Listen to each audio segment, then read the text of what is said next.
paella can be, I'd like you to think about it the way you think about wine, that they're very colorful.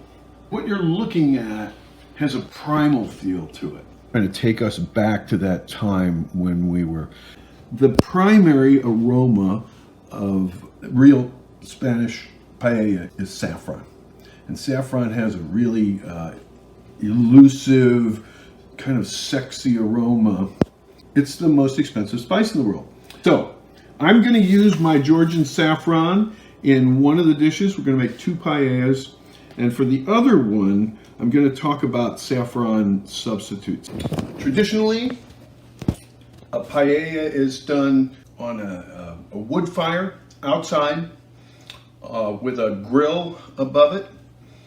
And it's done in a paella pan, which is flat all the way along the bottom and about 2 inches deep. And it has handles on both sides.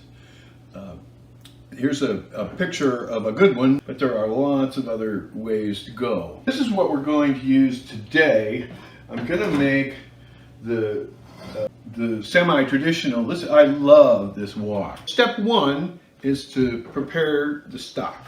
Nothing like fresh chicken stock. So we want 2 cups all together. I mean, this stuff is really yellow. So that's gonna color the whole dish. As I say, you really never can have too much garlic. I don't want to cook the peas right now. I'm just gonna get them in there and they'll sit and steep.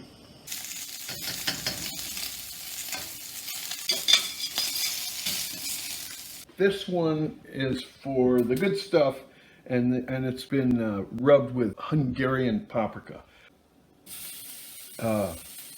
This is just garlic powder and Lowry's seasoned salt. I always try to conceal the fact that I love Lowry's seasoned salt.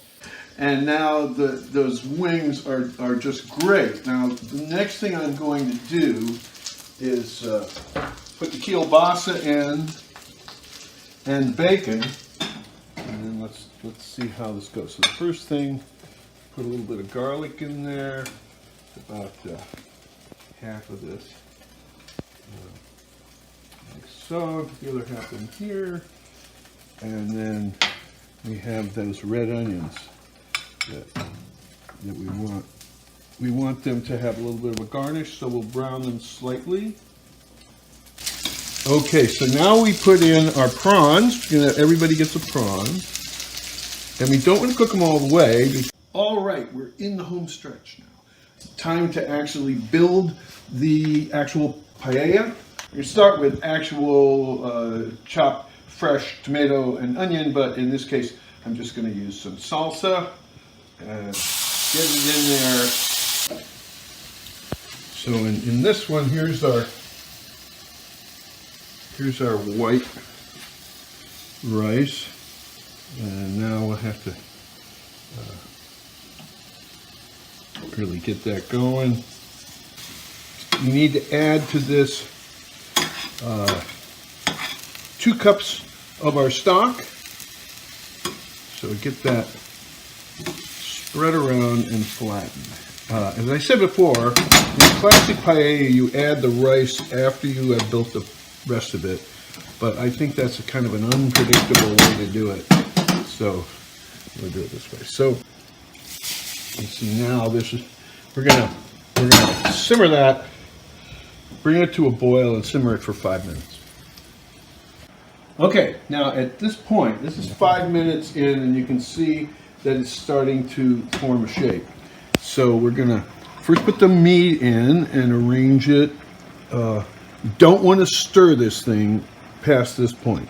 That is the whole game. Everybody's got their chicken wing there, and then we'll sprinkle the sausages around. Slices of lemon right in the sort of in the two. I got these out of that jar, and they're already roasted, as you can see, and so we just decorate the whole dish with these and make sure everybody gets a prawn.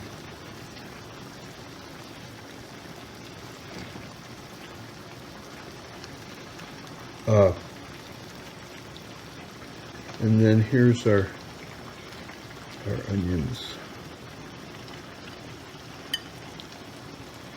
And we're just going to let that continue to cook until the liquid is gone.